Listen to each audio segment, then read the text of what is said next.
As you can see, we're back with the SRAD 1000 swap. Now from the previous clip you saw, we had basically got it to crank over and sort of fire off. This is with pouring fuel down the throttles.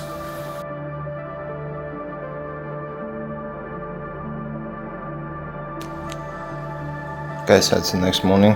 This battery is charged for a while. So let's see what happens.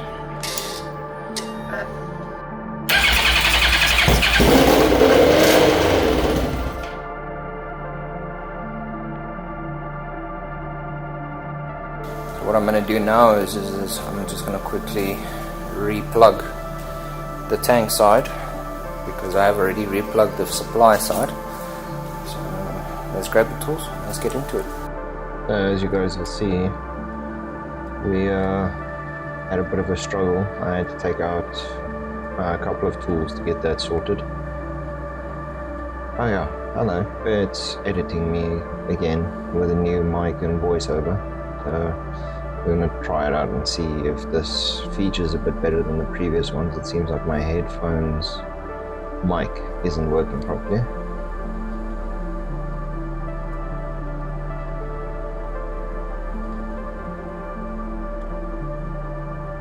Uh, 3 and 4 is basically, so 3 and 4 is the fuel pump, 1 and 2 is the fuel sender unit.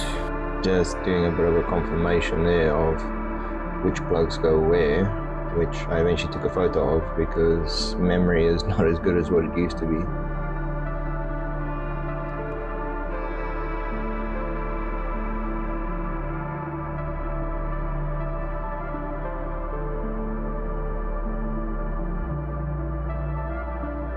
Okay, so next thing is fuel lines. I'm just going to quickly run the feed from the filter to the fuel rail, and then from there onwards we're going to go back to the tank, measure out the return and the feed line from the fuel pump, and then from there onwards we'll fit the tank temporarily and then see if she'll run on her own fuel. Okay, so what you guys see here, don't attempt at home. Stanley knives or box cutters or whatever their terms are, it's a very dangerous item, and a quick slip can turn into a hospital case.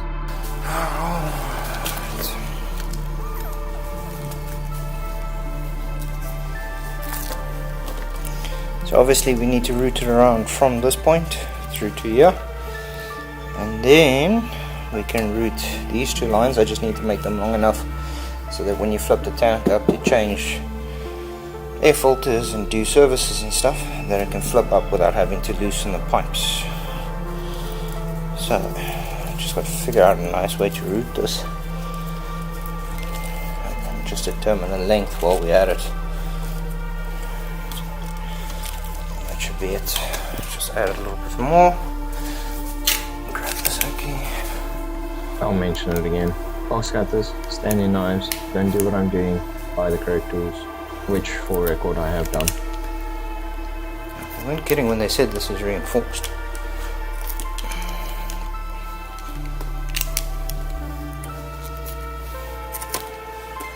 Okay. That's that one. Straight to those clamps.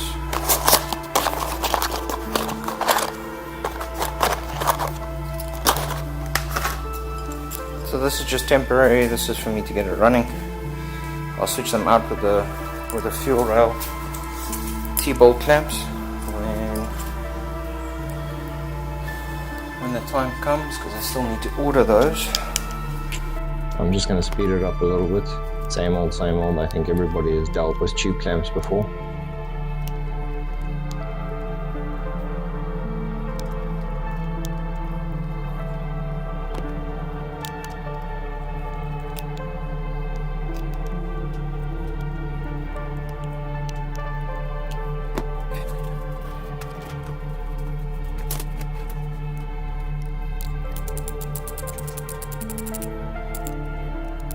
Like I said, clamps are temporary. I just want to see if this thing runs on its own fuel. If it does, then we'll do the finishing off touches when we finish the fairings, the last mounts, and then I still need to change over the GSXR 1000's rear strut. As you'll see here, we've got a funny fuel filter that comes out of a Volkswagen Polo. It's got a built-in fuel pressure regulator. Since this is a deadhead system and there's no return on it, the quickest way I could come up with a solution is to put in a deadhead system. So this one is currently at 3 bar, so that should be enough to run the bike. I'll just go read the specs, but I believe it is 3 bar for you to run these fuel injectors and this bike as it should run. Alright, so let's mount these up.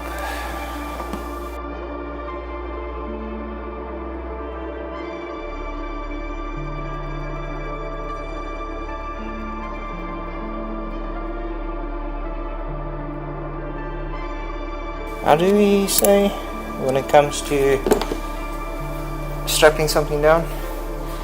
The legend goes, if you say it's not going anywhere, it's not going anywhere. So that's not going anywhere. Okay. Well done for messing up that there, joke. Old me.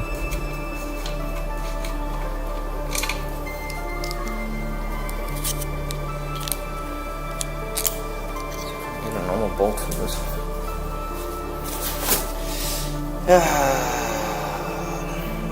These ain't normal bolts. Just trying to get the hex for that. Just drop it in there. Probably looking for it just now.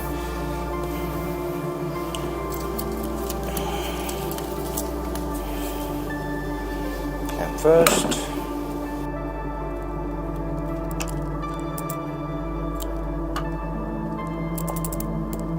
So you'll see here, I had a bit of a routing issue.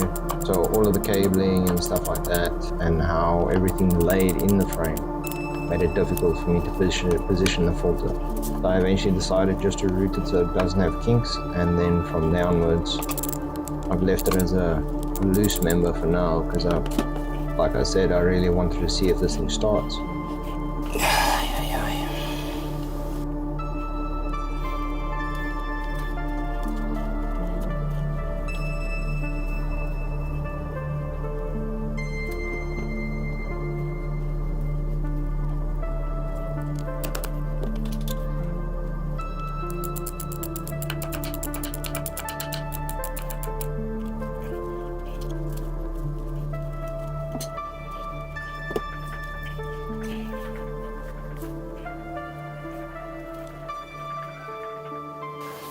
Be able to let it go around the top there.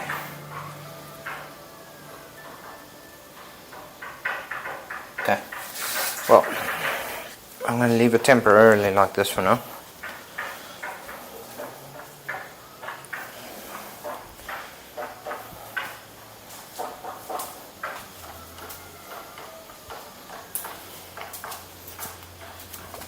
Okay, just remove this tank bracket, just 2 seconds, down it like such.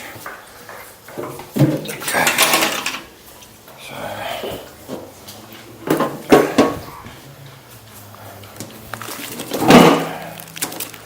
okay. So this is how the tank should normally sit, minus tools. So if we pick it up, should go to about here. Okay, then we just need to measure that distance and cut 2 fuel lines. So I'm going to do this the very technical way. So we'll run with guesstimations. Okay.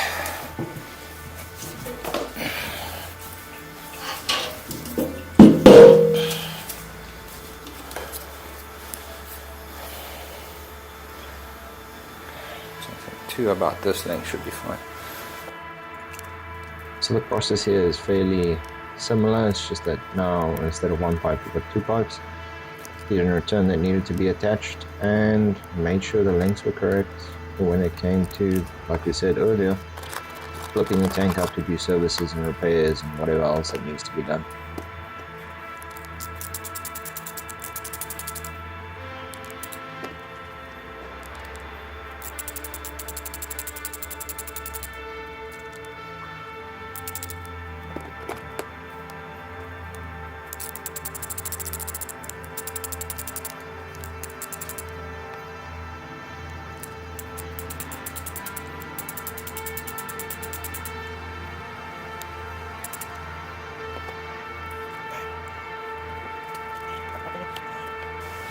That's feed, that's return.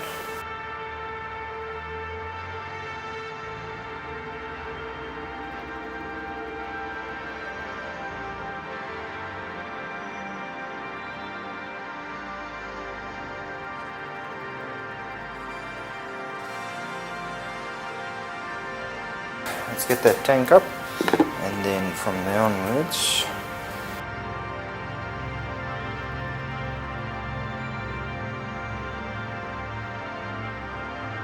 this is probably going to cause a lot of fuel to go everywhere, because there is still some fuel in this tank. I'm interested in seeing how it starts with this old fuel. So I'll grab a rag quick.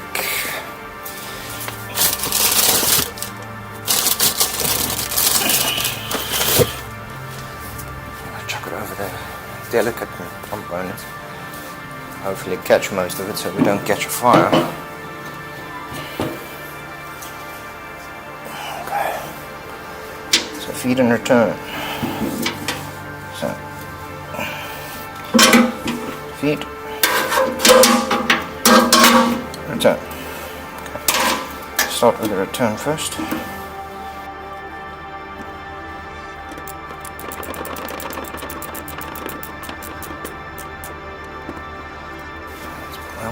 Okay, not too bad.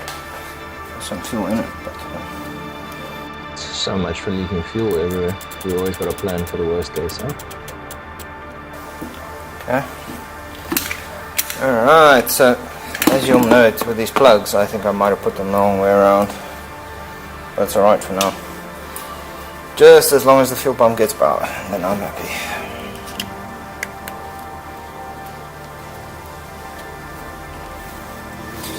Okay, let's chuck in some fuel.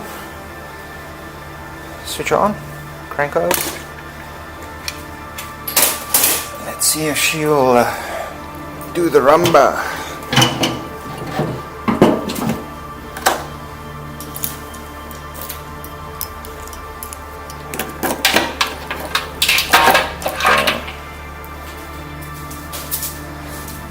Some guys were hosing me about this.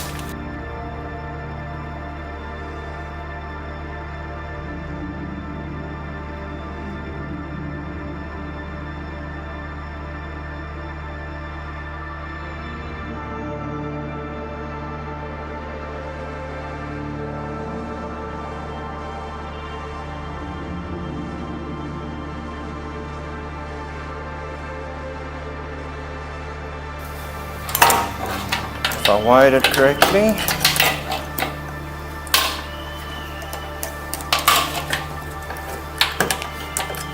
There we go.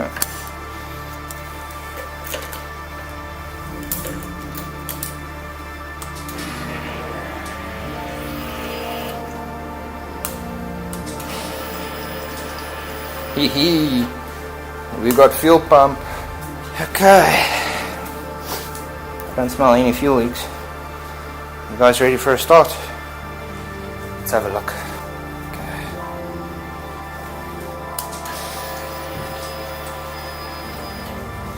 Oh, sounds great.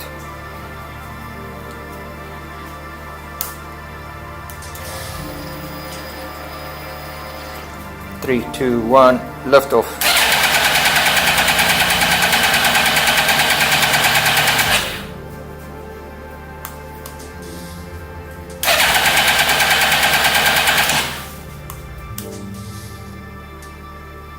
Oh, we lost the fuel pump. I wonder why that would happen.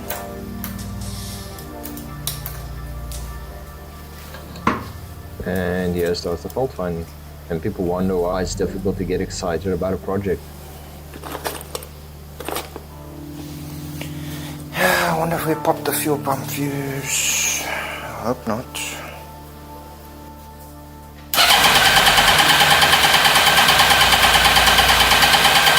The sad attempt to get it to try and start again, even knowing it won't.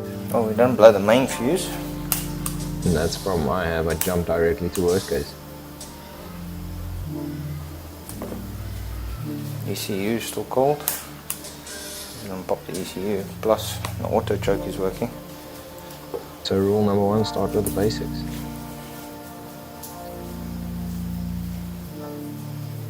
I'm trying to remember which one is fuel pump. Ew. Okay, let's grab a tester quickly.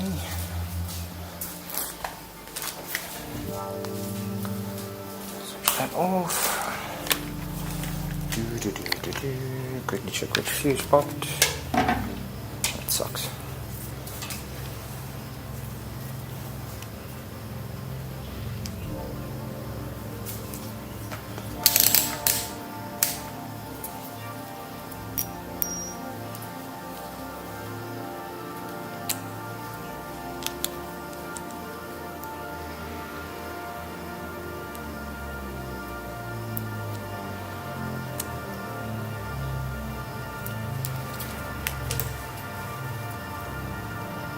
I don't know, popped a couple of fuses here.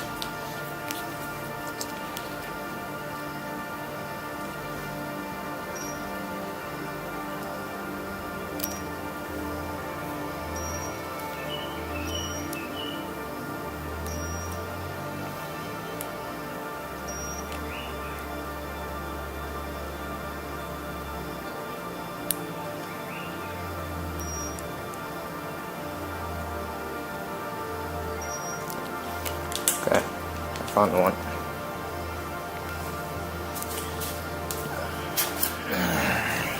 Being excited and frustrated at the same time causes slippery hands.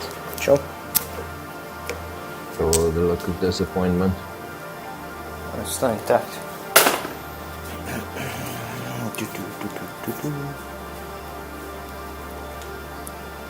Oh, it's popped. Okay, that's interesting. I don't see it. Oh, there, I see it. Should get your glasses.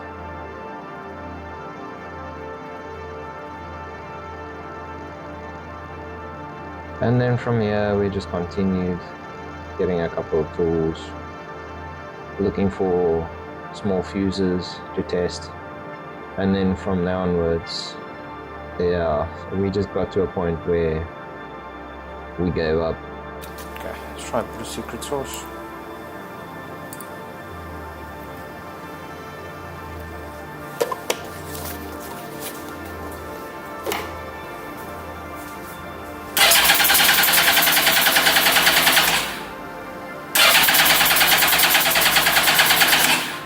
Something is very much wrong with this moment.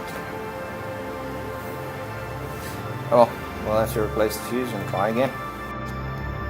Okay, so after some fault finding, we've determined that this is the fuel pump. So we'll have to pull it again, check it again, and then I need to go through that fuse, find out what is causing that fuse to blow, and then double check we've got spark and everything again. Up until next time, guys, enjoy!